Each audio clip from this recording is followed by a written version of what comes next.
Welcome to Rainforest Explorers, where Jesus leads the way. After your general decorating is finished, the DIY vine canopy and DIY centerpieces are sure to be a hit. For your vine canopy, first set up an outdoor pop-up canopy without the fabric top. After that, weave several vines around the framework.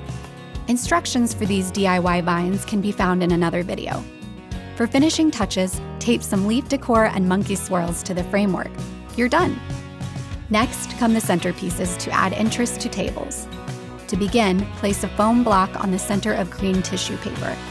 Wrap the tissue paper loosely around the block, tape it down, and make sure the taped side is on the bottom. Next, take the leaf decor as described in another video and tape it to 2 loops on a wired wood pick. You'll want 3 for each centerpiece. For your flowers, cut the string out of a rainforest tissue flower garland. Gently pull apart the glue to get a flower, then tape the middle petals together using double stick tape. Feed another wooden pick through the hole on the bottom of the flower, then stick it into the foam block surrounded by the leaves. Your centerpiece is complete.